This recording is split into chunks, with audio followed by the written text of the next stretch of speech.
Hello, everyone watching. Today, I have another special guest for you. Her name is Kelli Doorne-Millot. Hello, Kelli. How are you? Hi, Sushil. It's Captain Kelly, actually. I'll take that. Yeah, Captain Kelli. So, Kelli, let's, I think, begin with introducing yourself. Who are you and what you do? Okay. Well, first of all, thanks for inviting me onto this podcast. I have got my cup of tea with me, and I'm looking forward to talking to you about that a little bit later as well. Yeah, So sure. I'm Captain Kelli Doorne-Millot. I am a marketing professional with a sales and marketing background, and I support accountants get better at marketing. So Right. get better results, feel more comfortable, achieve the dreams that they want to achieve. And it's done under the guise of marketing, but really I look after the being and the marketing. I heard Daniel Priestley once say that everything starts from lead generation. Everything is downstream from lead generation. And the problem with any business is that if you have clients, you have a business. If you do not, then you do not have a business. And so, This is yeah, so marketing and sales, that is the top of the funnel, right? So there's the funnel, the word funnel is used most of the time in sales and marketing. And so what is your experience? What is the most important thing that accountants lack when they are doing marketing? What is the first problem? Yeah, so that accountants massively broad brush because every accountant is starting from a different platform, like foundational level. They've got a different setup. They've got different capital invested in the business. They have a different budget. They have a different network. They have a different confidence level. So the one thing that unifies them all is lack of understanding what marketing is. So it doesn't matter if you are a tiny business, you set up like 6 months ago, you've got your first 2 clients on board, or if you are turning over thousands and thousands of pounds every month and then like spending so much money on marketing. It's the understanding of what marketing is and what it can do for your business that kind of unifies them. And as an accountant myself, I also have that issue with me, right? So I understand that I need marketing. First, I understand that I need clients, and for that clients, I need marketing. And I say, okay, I need marketing, but I do not know what marketing actually is. So What I'm is just going to flip marketing? that on its head. Like, I am a marketer and I need accounting services, and I've got no clue what accounting services are. Like, I still to this day, even working with accountants, don't really understand the nitty gritty of what happens to my own accounts. I understand the differentiation between your bookkeeping and your tax returns, and then your VAT. And I understand that from a business perspective. But that's something really important to get across, that you shouldn't have to know what marketing is until you need to know.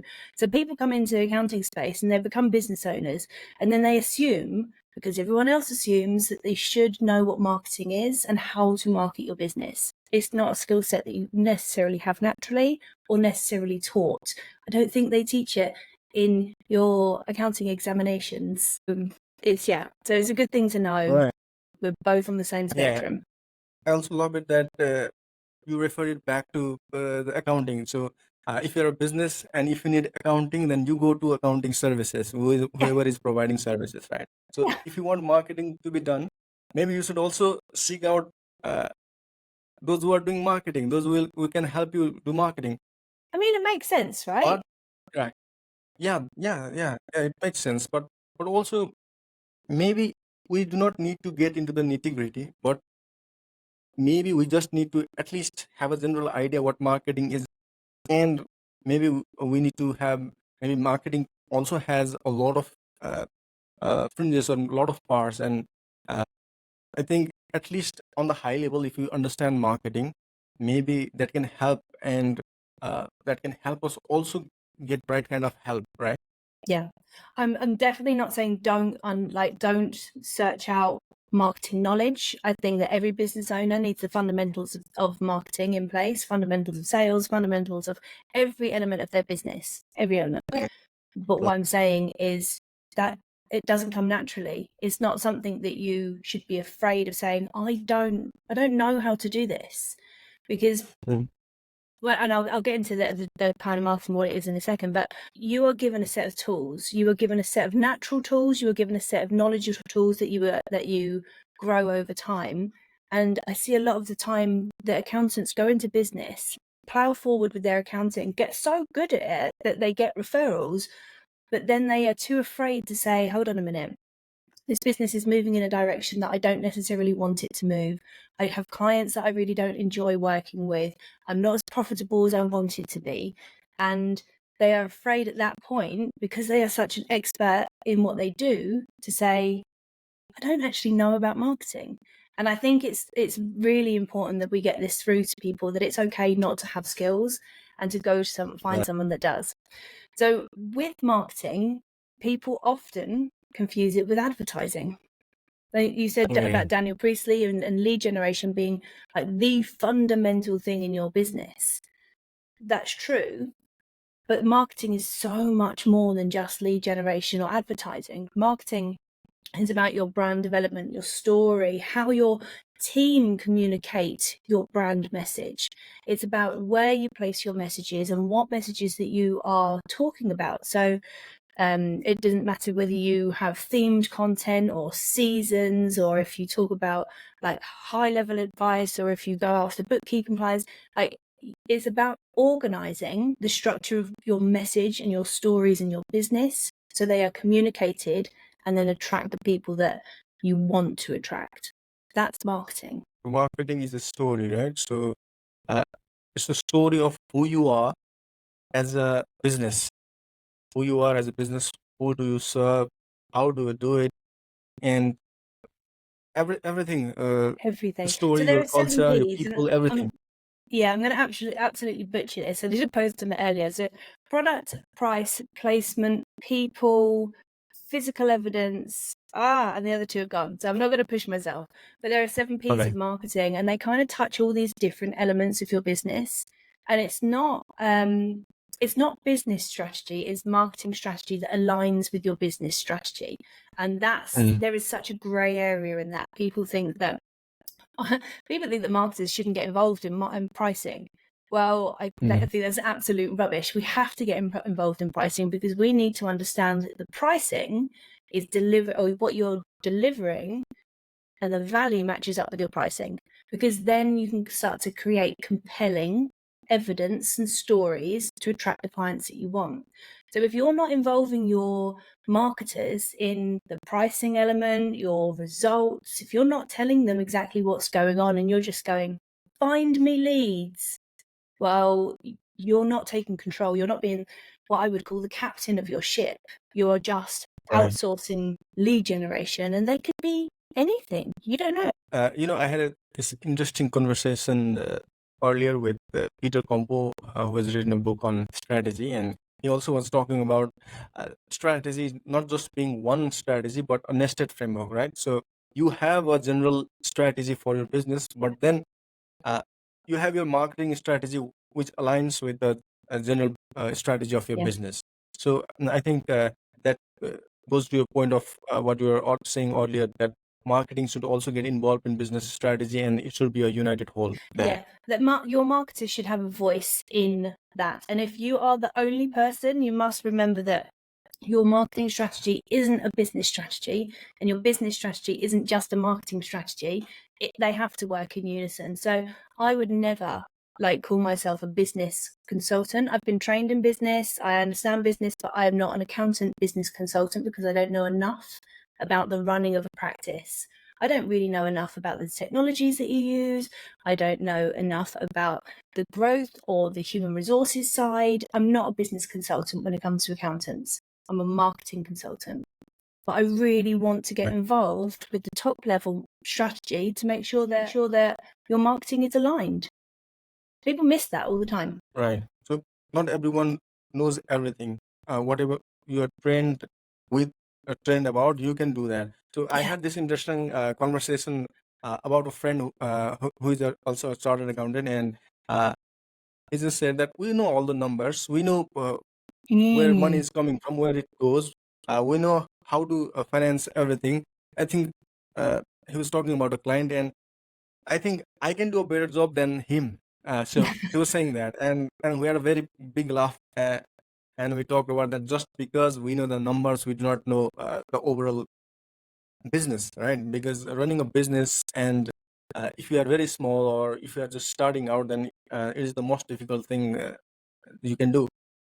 Yeah, absolutely. And knowing your numbers, that's a brilliant piece of advice. You should know your numbers.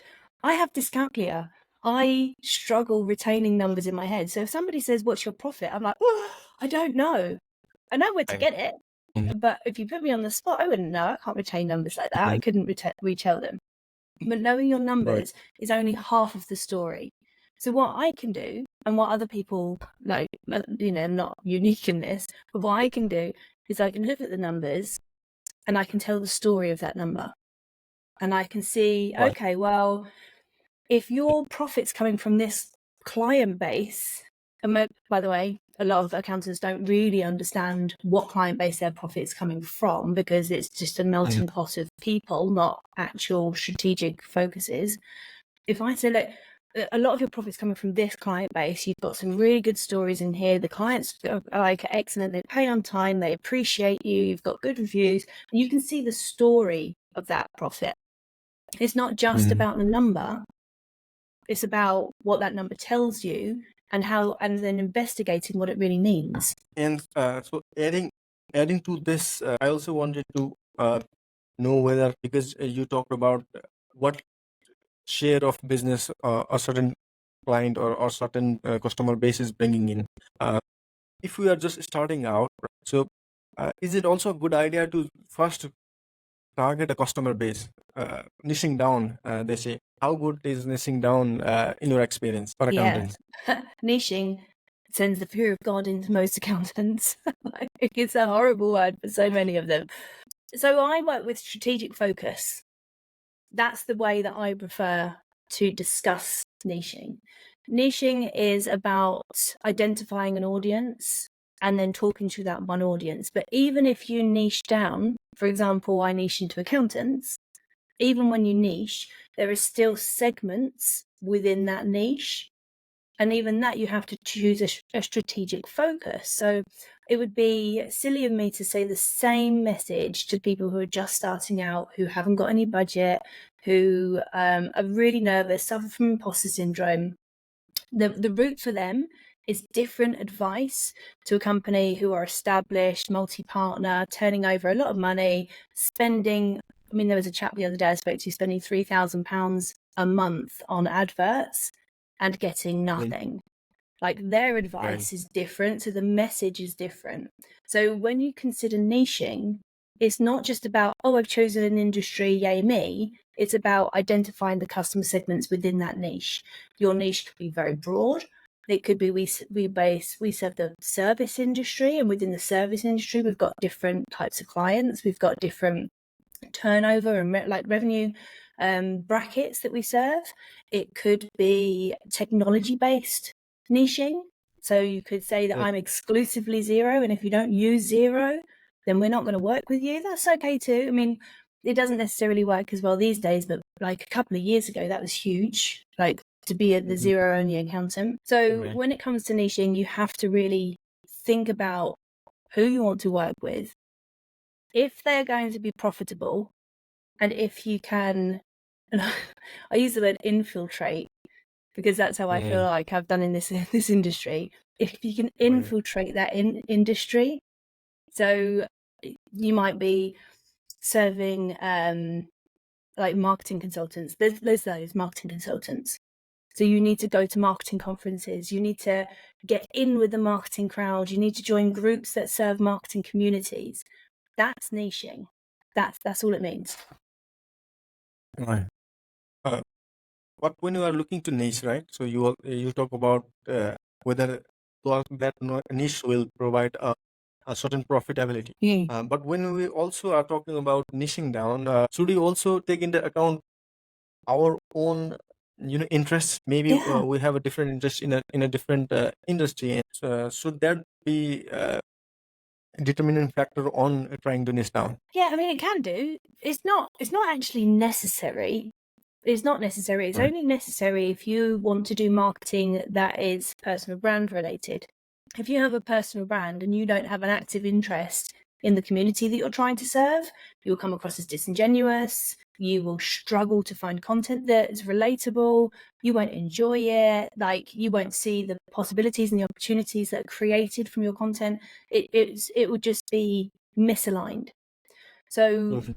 if you are strategically going after a demographic, a niche that is outside of your interests, still possible. It's just going to be longer and harder and more expensive.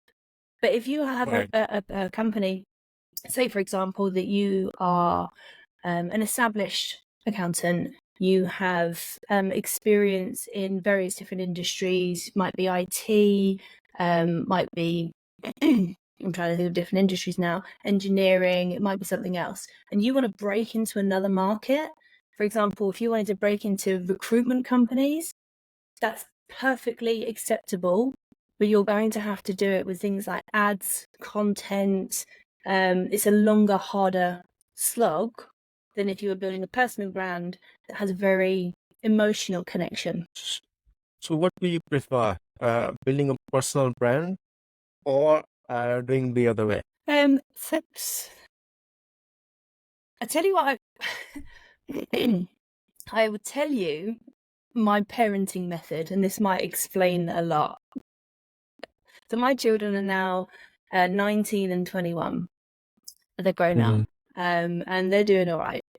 My parenting method all the way through has been whatever works. That's Right. it.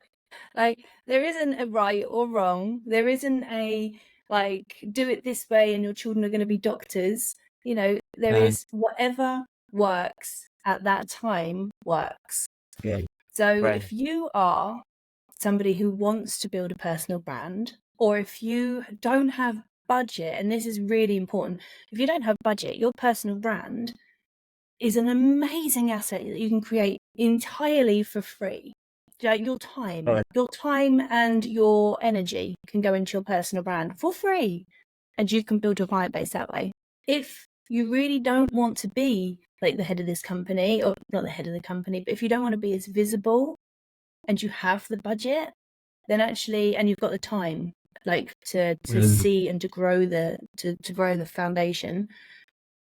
Like, you talk about funnels, they have to go through a funnel, especially if it's not a personal brand, it's not as instant. So if that's the case, then you can do it that way. I don't care. I Right. just want what's right for you. When we are talking about what works, we should also, how do you know what works? That's also a very big question, because we also do not want to spend our time or our money, because there are two things we can do. We can either build a personal brand, or either we can do go another way, the organizational way, giving our services there. So when we are determining which path to choose, how can I know if I'm starting out? How can I know what works for me? Oh, that's a Or million dollar should I question. be, should I be trying both, and where I'm having a certain results, and I think I should go there, hyper focus there, and try to explore more there. I worked at a law firm a few years ago. And the reason I worked at the law firm is because I was sitting in a meeting with one of the partners, and I said to him, so we're going to try this, this, and this. Like, that's what we'd like to try with the business. We'd like to move it in that. Well, I can't remember the examples. And then his response was, hold on, you're going to try. You're going to test. You're going to use me as a test. You don't know what's going to work. No, I don't know what's going to work, because we haven't looked at the audience. There's not enough evidence to base any decisions on. First of all, you need to try. You need to set what you believe is your best guess at your strategy, which that's what it is initially. Sorry to say, there's like, it's ambiguous at best. Yeah. But then you say, right, well, where's the evidence? And then you move into a process of refining. And that's what I have. I have a group called the Captain's Collective. The Captain's Collective is all about what evidence did we create this quarter, because we do it quarterly. Where were the wins? Where were the losses? What should we invest our time, our budget, our resources, our energy in the next quarter? And let's build on that. And if anyone tells you that they've got this magic turn on and off switch, then they're lying to you. So lead generation is not hard. Getting the right leads into your business is harder, but more worthwhile. So, because you have also talked about your Captain Collective, I went through your website, Accounting Pirates, and I thought that it was a very interesting name, Pirates. And how did you come about that name? Why Pirates? Yeah, so got a little bit. You know when they say what books changed your life, and like you just get these random books. Well, I can safely say that this one changed my life. So I was handed this book. It's called Be More Pirate, and I was handed this book by a friend, and it's all about the golden age of piracy and how they changed so much that we don't give them credit for. So they were fighting against a very unfair society at the time, which I feel like we're living in a bit today. It's an unfair society. It doesn't provide for the poorest of our communities. It doesn't. There is opportunity there, but there is so much that pins you down and makes you feel bad that people aren't taking the opportunities. So unfair society. They did things like they had insurance. They were the first people on the planet to offer insurance and to take. Yeah.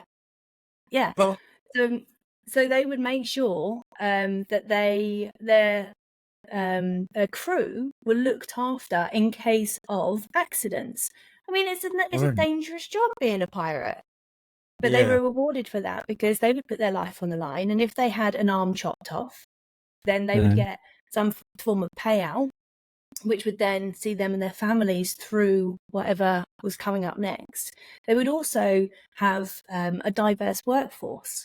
They were the first people on the planet to really mix races and mix genders to make sure that their workforce was balanced. And that's an amazing feat in itself. I mean, now, I don't know where the world went to afterwards, but it was awful. So they were well ahead of their time. And they were a force for good, and that's why this changed my life. I thought, you know what? I want to help accountants make more money. I want to help accountants help small businesses so they can put bread on the table of families. And I want to see more small businesses thrive. And the best way to do that, the best way is to help accountants thrive. So that's where we are today. Right. It's interesting that there was a whole different economy there, right? So whatever normally is being done here, and there's a world of pirates. But it's even more better than this normal world that we talk about. They have insurance, they have diversity, they have equality. The golden age, I mean, when you think of pirates, you think the first place people go is, oh my gosh, they're just like robbed, pillaged, and all of the rest of it. But actually, some really good stuff came out of that age. And also about pushing barriers. If you think about pirate radios, and I'm being a dance music lover, I was massively into pirate radios as a younger person. They were not ahead of their time, but they were pushing boundaries. They were finding their own collectives. They were reaching the audiences that cared about them. And there's a lot of exciting stuff that goes on with pushing the boundaries, not breaking the rules so much, but just pushing boundaries, saying, actually, just because I'm an accountant, it doesn't mean I have to sit in an office with a grey suit and put my head down and hate people. Actually, I'm an accountant and I love people and I'm colourful and vivacious and like I can be different. Rachel Harris as an example, the business Barbie, amazing. Like she can be colourful, vivacious and bright and and friendly and open and honest. She's still an accountant. That's still her trade. Right. So the Right. book for me just inspired me to say you can be bigger than you think you can. Yeah. And I also think it's about community, finding a community and establishing a community of like-minded people who think not maybe a whole lot differently, but just a little differently, and finding all those people and giving them community and where people understand them and where they can share their ideas and maybe as a group better things, right? Yeah, absolutely. The accounting community, I'm very lucky. And whilst accounting, and I won't be beat about the bush, accounting was a strategic decision for me. Like, Right. I had to make a decision on where I wanted to put my time, my energy, my focus. And accounting was researched. And when I say research, I looked at people in the space, the competitors, the potential audience, the potential customers, the needs. I researched this before I decided upon. I didn't just accidentally end up here, like, you know. So when I was hold on, I was going to the strategic decision. I've lost my train of thought. There was a point to that, Sushil. What was I saying? What did you say? I know we are also talking about community, building community and of Community. like-minded people. This is it. So I'm very lucky. Thank you for bringing me back. Very lucky that the accounting community is such a wonderful space. You don't find that in many other industries. Like the events that happen, Accountex, Fab, DAS, XeroCon, they all bring like the accountants and bookkeepers together. And that is a wonderful space for a marketer to be, because for me, especially, because I love community marketing. I love it. For me, my brand. So yes, the community is a really big value. Right. We accountants, I think we are a set of, I would not say everyone, a major part of us are awkward nerds, right? And when what we want, every one of us wants to go out and do their own practice, have their own practice, get out of the 9 to 5. But marketing or networking or community building has always been very hard for us. Yeah. And I think that is where we need help, because we are we are we have always been we poured into books. We always looked at whether this number balances with that or not, and if it doesn't, then we go batshit crazy. But it's binary, isn't it? Accounting is Yeah. kind of binary. It's either a yes or a no. Right. Yes. So we have been very focused there, and so I think we have lost touch with, or even though we say that we know business, we have lost touch on that aspect, and I think everyone needs help there. So I think the decision, your strategic decision, was quite good and welcome by the, I think, the accounting Good. community. And if you think that accountants are nerdy and awkward, you should go meet the IT crew that are sitting in security at the moment. That's where my husband is. Right. They're super nerdy. Yeah. Right. So when we are also dealing with some clients, right?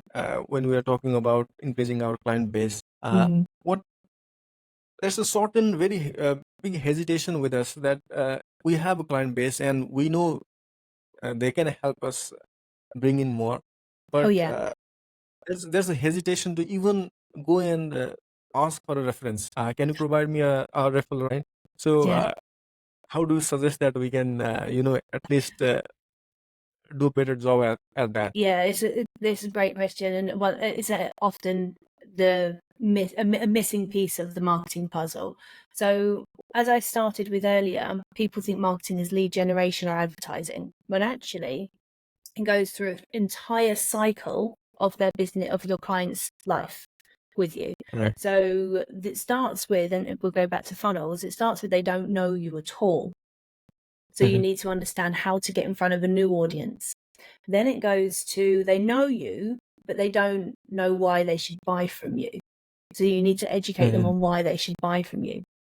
Then as they get closer to the funnel, it kind of becomes more about delivering a call to action for them to make sure that they drop into your sales funnel, because marketing, then sales, and marketing, more people don't understand, is marketing doesn't stop when they become a client. Marketing is a cycle through everything that you do with them. So when they come through, the best time to ask for a reference or a referral or a testimonial or whatever it is you're going to ask for is about, I don't know, it depends on your onboarding process, but say halfway through the onboarding process or near the end of the onboarding process, because when they get into that drudgery of like paying you every month, not understanding what you're doing, getting like, you know, that the relationship isn't at its highest point. So if you can optimize your onboarding process, make sure, and your service has to be good as well, there's no disputing that, but optimize your onboarding process, make sure that is as good as that can be, holds their hand, gives them clear guidance, action points, and make sure that they are well looked after. Then ask for that referral testimonial. Then as you go through, you'll notice points where you saved them 16 grand that year, you know. Then ask. You'll go through moments where they say, oh, do you know what, I couldn't have done that without you. Then ask. Like, find those points of communication. And if you're not communicating with your clients throughout the year enough, then you won't see these opportunities. But everyone should be asked. Everyone should be given the opportunity. Right.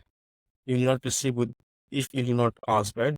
And Absolutely. I think I've been watching a lot of these videos on marketing, and what I found was that we do not, as accountants, we do not go and ask for referrals. Getting referrals from our existing clients is, I think, more probable than getting a new client from another channel, right? Yes and no. So I have an issue with businesses that are just built on referrals. Not because they can't be successful, because there is an exception to every rule. There are companies that are just built on referrals, and yes, they are fine, blah, blah, blah. But I have an issue with it because you're not in control of your referrals. There is no learning from referrals. There is no control over who you are referred to, or there's nothing, you're not in control. So when you do marketing, you also market to your existing client base to make sure that they understand what referrals that you're looking for. So talk to your client base about and only about the clients that you want. So if you want people who are needing management accounts and the only thing you're ever talking about is compliance, well, guess what?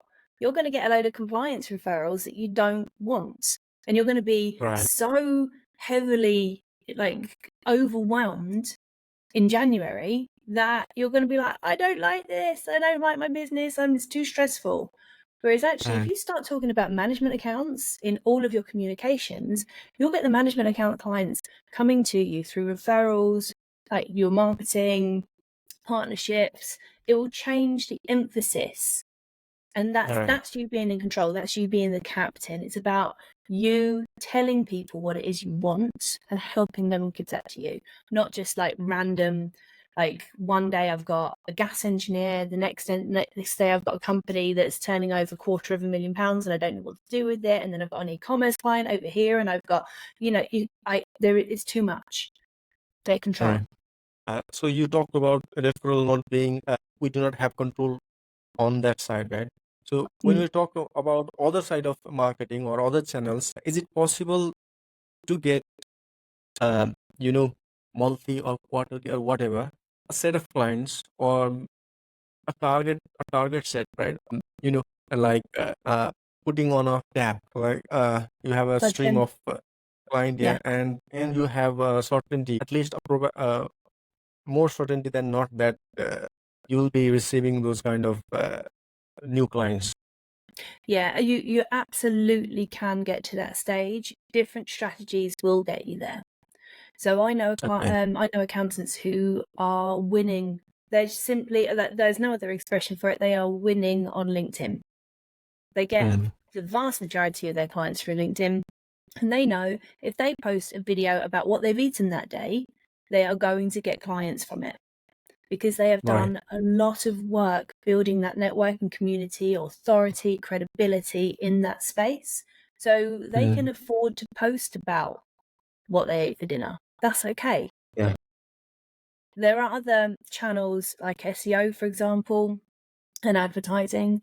You can put a lot of money into that and learn so much, not just plow money into it, but actually learn what traffic is coming to you, why it's coming to you, what they're searching for, so you can build more content to that audience.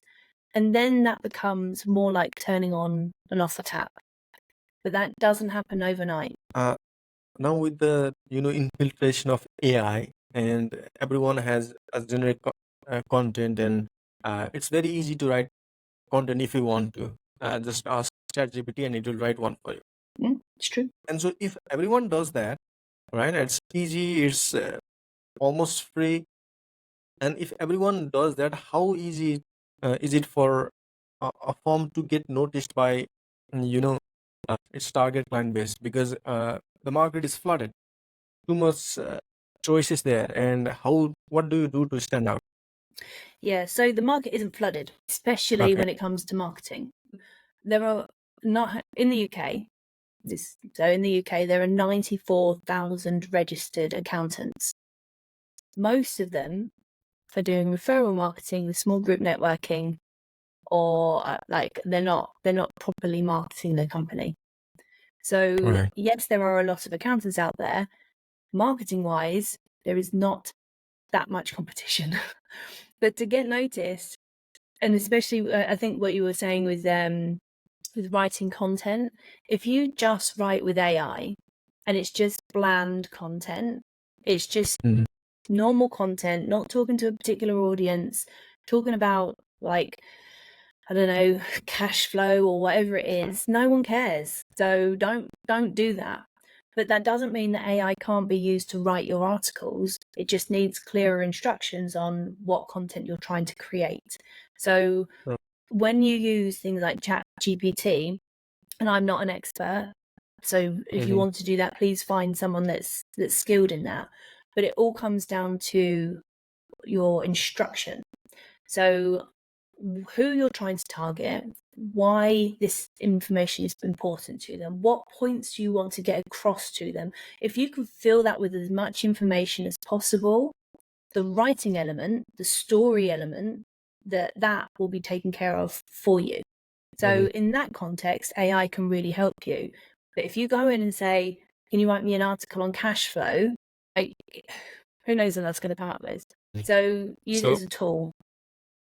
Right.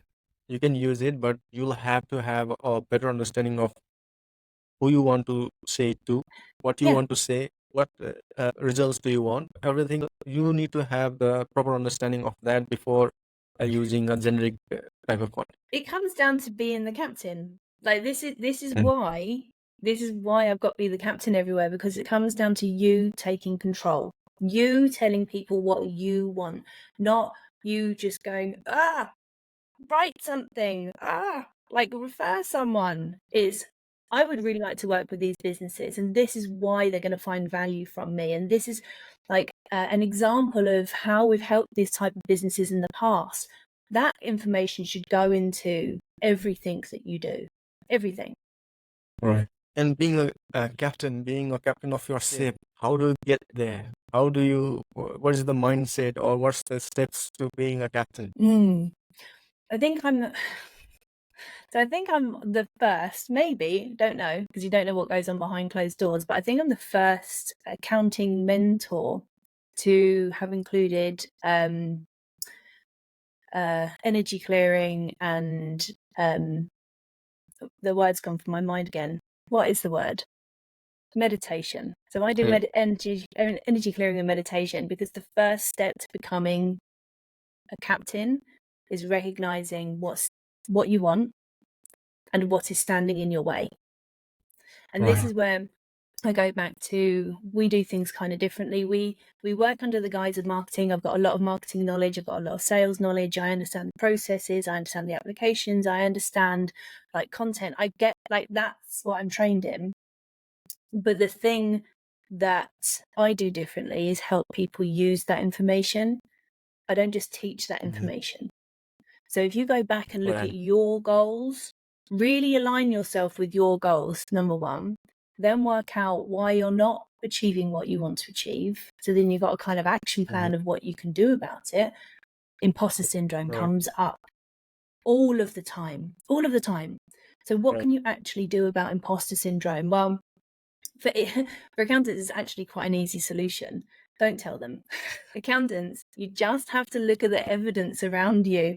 And there is so much evidence. Sometimes you can't see it because you're in it. But if you can look at the evidence around you, you will get over your imposter syndrome. Your confidence will grow. You'll lean into your marketing more. You'll discover your message more. Things will come clearer, easier. That's how you become the captain. You take control of yourself, and then you can take control of everything else. What did you mean when you say look around yourself? When we look around ourselves, what will we find? Deepest, darkest secrets. Everyone's different. So when I work with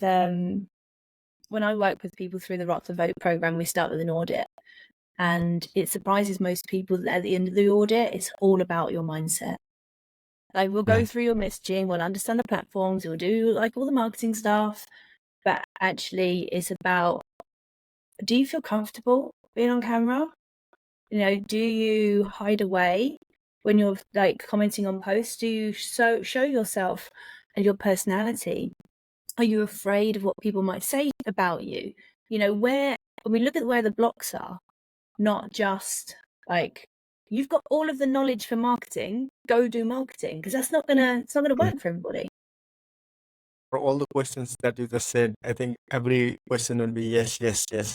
Do you feel afraid of being in front of camera? Yes. Are afraid of getting your personality before an audience? Everything checks boxes there. And you're not, it's not uncommon, because this is marketing yourself, marketing a small business is really personal. Like, you're not sitting there coming up with marketing ideas for Coca-Cola. Like, yes, your job might be on the line if your campaign fails, but you know, your whole identity isn't in jeopardy. When you market your small business, all of a sudden everything is so personal to you. Everything's like, but if I go out on LinkedIn and I put my true opinion across, people are going to hate me. Like, that, it gets that serious. So you have to rationalize this, because some of the fears come from a place inside you that isn't relevant to today. If you think about, I was working with somebody the other day and they had a fear of being visible and engaging and asking for asking for people to look at them. They didn't want to be visible. And I said, well, let's go back to the first memory of when you felt like that. And then they told me a story about why this, like, what was happening when they were super young and why they're feeling this way. What we went through is a process of saying, well, actually, that feeling of wanting to hide away and be safe and not show yourself and be small served you at that time, because it was a protection. It was a bubble of protection for you. That doesn't serve you today. That has no place being in your life today, that feeling. So you need to drop it. Say, thank you for serving me. Thank you for being there for me. Thank you for protecting me. You're not needed now. And then you can set yourself free. When you realize, from the time you realize to the time you get comfortable, it is a journey. If we talk about me, I'm also trying to get visible, but I have this fear. It's very scary. Trying to talk to people, trying to be visible in front of people. Even if someone is not thinking about things, you think in your head that someone might say this comment, right? And it's very scary, but I hope and I think it is it gets easier with time, right? Yes, it does. Yes, but it doesn't mean that it goes completely. And Right. I'll give you an example. When I was at school, this sense of fear of God, like it makes me so. Oh, when I was at school, Right. and they're handing out your school photos, and my class teacher was like, "Here we go, Jonathan. Here you go, Emily. Here you go," and handing out all of these photos to everybody. And she didn't hand mine to me, and Right. I was like, "Miss, where's my photo?" She said, "Kelly, come and see me afterwards." I was like, "Okay." Mm. So I went to see her afterwards, and then she showed me the photo, and it is the most horrific photo you've ever seen in your life. Like, I was putting Right. this awful face, like, Mm. and it was so embarrassing that, bless her heart, she held it back for me. I had a fear of I had a fear from that moment of the camera. And when people were like taking selfies, it took me a long time to even take a selfie. I wouldn't be on film, I wouldn't be on camera, I wouldn't let people take photos of me, I wouldn't take a selfie. And that fear kind of stays with you, and then you have to keep breaking through that barrier.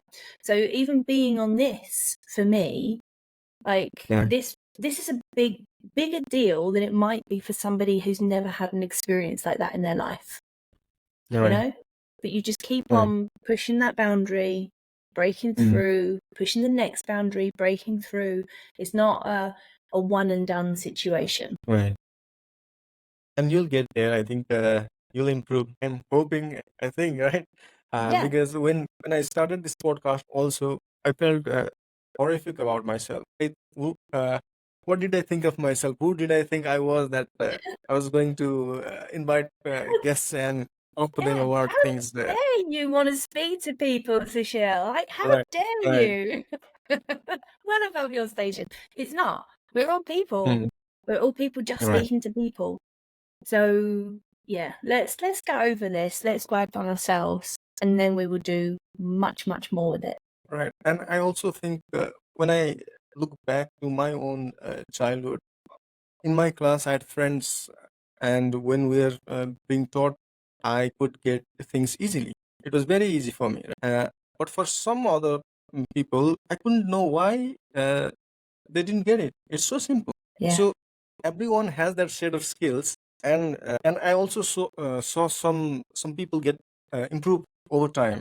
So by the time they were in the 10th grade, some of them had improved with, you know, very strict, very serious, fun-minded approach. I think they developed because not everyone is born with everything. Some people have their own set of skills, but they Yeah. also need the other skills, and they will have to struggle.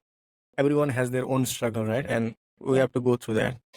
Yeah, and this is fundamentally why my approach is different to others, because I don't sell a system. I don't sell Right. this magic marketing system that's going to make you $1 million. I don't sell one route to approaching LinkedIn. I don't sell one system that grew my business from zero to £1 million. What I do is I help you find your path, because I really struggled. I really struggled when I was younger, because I had ADHD and I didn't know about it. So I was like, how is that easy for you? Why is that All right. easy for you? Like, why do you put your pen to paper? Because we're both as intelligent as each other. We both have creative ideas, but how come you are putting your pen to paper and getting the grades that you're getting, and I put my pen to paper and then I forget that the paper exists and walk off somewhere else? Like, Right. why is it so hard? And that's the energy that I take into my business. I don't. Mm. Do you know how easy it is to make money when you've got money? Do you know how Right. easy it is? Like, you just plow money. Money fixes a lot of problems. I don't care about that. As a marketer, what I care Right. about is you. I want you to become better. I want you to make your Right. money. I want you to improve. And that's fundamentally what makes me different, I think. Right. And how easy or hard is it? Because accountants are a set of different human beings. So they have a system, they're rigid, quite rigid. And how do you help them open up? essentially what you are doing is helping them open up and also say inside of them. Yeah. So I try and make the intangible tangible. So we work a lot with evidence, like more than some would realize. Actually, it's about evidence in all different areas: evidence of success, evidence of failure, evidence that something is serving you, evidence that it's not. So we try and look for evidence, and sometimes it can feel a bit fluffy, which accountants don't tend to like. They like the binary, yes or no. So we piece together evidence for everything that we're doing. This goes back to the imposter syndrome. You are doing, and I say this to you and the collective you are doing, if you've got imposter syndrome, better than you think you're doing. And there is evidence Right. to demonstrate that. And Right. I will find it. Right. Yeah. And when you can see it, I think that's where belief also comes from, right? Yeah. When you can actually see that no, you are not you are doing better than some other people, or Yeah. you are in better shape than what in your mind you are, right? So Definitely. that is very helpful. There is a question that often gets asked is one piece of advice to younger people, what would it be? And I used to say, don't read every book. Like, don't read every book. Read the books you need to read in order to achieve the next part of your journey. Don't just read all of the books because you'll be overwhelmed with information. That was my advice. My advice now is start as soon as possible, but build up a portfolio of successes. And the successes could be anything. It could be personal, it could be business, it could be educational, it could be in your family, it could be with your friends, it doesn't matter. But build up a portfolio of things that you've achieved in life. Like, my children are healthy and reasonable adults now. I feel very proud of that. That is an achievement. That goes into my little achievement pot. Because when you get to this stage in your business, or when you get to this stage in your life, you'll want to look back and recognize your own value to the world. And you can do that by having this portfolio of things that you've achieved. Yeah. Which I didn't, like by the way, for a long time.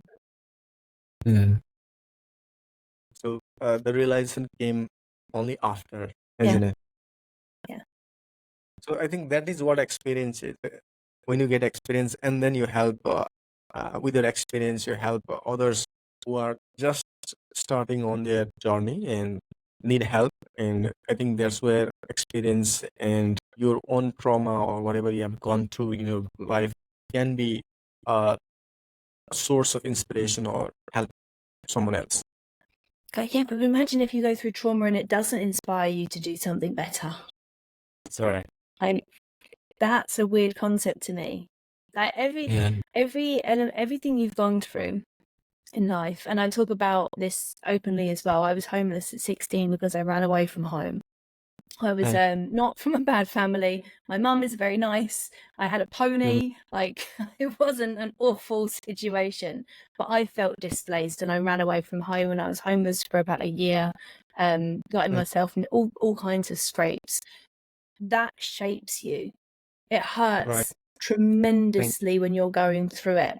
It hurts tremendously. But then when you come out the other side and you're a bit more self-assured and confident, you can go, right, what did I learn from that? Where did it shape me? How did it build my character? What experiences from that can I use to help other people grow? So when people are sitting in front of me going, I just feel really useless, I'm like, oh, I understand what that means. I felt so displaced in my life. I get it. I can empathize with them. So how can you use your trauma not to weigh everything down, but to lift everything up? Right.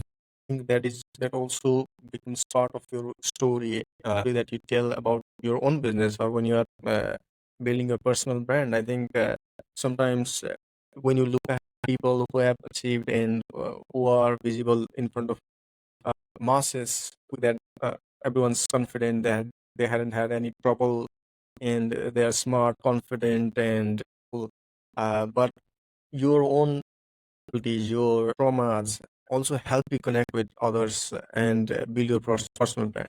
Yeah, and it also adds an element of truth. So Right. going back to these people who sell systems, do Mhm. X, Y, and Z, and you will make this. They started from a different place from you. And this is also Right. going back to the individuality of everybody and everybody's different blocks and trauma and everything in the past. Like, no one is equal until they get to a certain level. Right. In fact, no one's equal. Everyone is always different. So you can't expect somebody to come through their life and Right. just to pick up and like, just because it worked for you doesn't mean it's going to work for somebody else. And that's Right. that honestly is my driving force. Why are results different for different people, and what can we do about it? Mm. So you take everyone individually, right? So whatever their background is, in terms of their own business, their own experiences, their own childhood, you help them come into terms or learn from that, and also use that in their marketing.